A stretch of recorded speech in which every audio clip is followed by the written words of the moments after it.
Hey everyone, and welcome.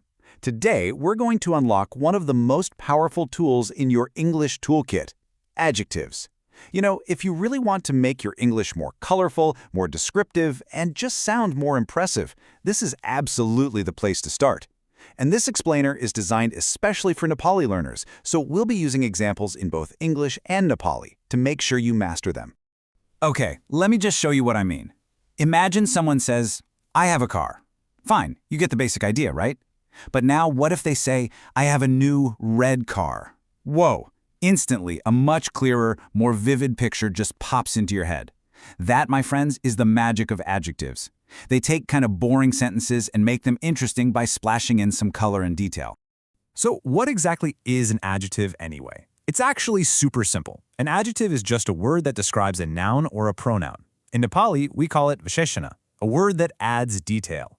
Really, you should think of them as the describing words that make language come alive. So, here's our game plan for today. First, we'll see how adjectives can totally transform simple sentences. Then, we're going to build your personal adjective toolkit with all the different types you'll need. After that, we'll get into the rules for using them the right way, and finally, we'll wrap up by showing you how to really master your descriptions. Sound good? Let's go. All right, first up, from simple to specific. Let's really see how just one or two little words can completely change what a sentence feels like. Check this out, a perfect example. She has a beautiful dress. That word, beautiful, that's our adjective. It's answering the question, okay, but what kind of dress is it? It's describing the noun dress. See? Simple as that. Okay, now that we've got the basic idea, let's build on that with our next section, your adjective toolkit. I want you to think of all these different types of adjectives as tools you can pull out anytime you want to make your sentences more precise, more interesting, and way more powerful. So, what's inside this toolkit? Well, we've got our descriptive adjectives for things like quality and color. We have quantitative ones to answer how much, and number adjectives for how many. We've also got demonstrative adjectives to point out which one, and possessive ones to show whose. And there's more. Let's break each of these down. First up, we've got descriptive adjectives. Honestly, these are probably the ones you're going to use the most. They give us all those juicy details about quality, color, size, or condition. You know, like in, she is a kind woman. Here, kind tells us about her quality. A great Nepali example is Yo Tulo Garho, which means this is a big house. And in this case, Tulo is describing the size. Next, let's look at quantity versus number, because this one can be a little tricky. Quantitative adjectives tell us how much, but in a kind of general way, like, I have some work. You don't know exactly how much. But number adjectives, they are super specific. I have 2 brothers. Bam, you know exactly how many. Okay, how about pointing versus owning? Demonstrative adjectives, words like this or that, are basically like pointing with your words. For instance, this book is mine, not that one over there. But possessive adjectives, like my or your, are all about ownership. This is my phone. It belongs to me. Simple, right? And hey, here are a few more really useful tools for your kit. We've got interrogative adjectives, which you use to ask questions, like which job?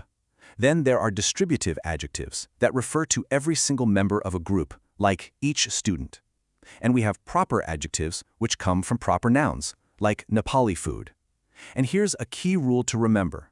Proper adjectives always start with a capital letter. Always. Okay, our toolkit is officially full. Now it's time to learn the rules of the road. In this section, Putting Adjectives to Work, we're going to cover exactly where to place them in your sentences so you sound natural. When it comes to their position, there are 2 main rules you need to know. Most of the time, the adjective comes right before the noun it's describing, just like in, she is a smart girl. The other really common spot is after a linking verb like is or seems, as in, the food is delicious. Now let's talk about 2 super common mistakes to avoid. Seriously, if you can dodge these, your English will instantly sound better. First, adjectives in English never ever become plural. You always say red dress, not red's dress, even if you're talking about 10 dresses. And second, be careful about adding ly where it doesn't belong. It's very tall, not very tally.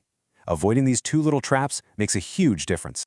Wow, we've covered a lot of ground. So let's get to our final section, mastering your description.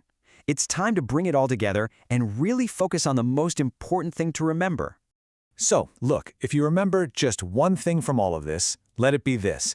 The main job of an adjective is to add detail. That's it. They make your English clearer, more colorful, and just way more natural. Or, as we say in Nepali, adjective le noun while pronoun ko vernon garsa. And this is why it all really matters. If you understand adjectives well, your English speaking becomes confident and powerful. This is so true. So here's my challenge to you. Start practicing today, right now. Look around you. What's one thing you can describe using a new adjective you just learned? The more you use them, the more powerful your English is going to become. I guarantee it.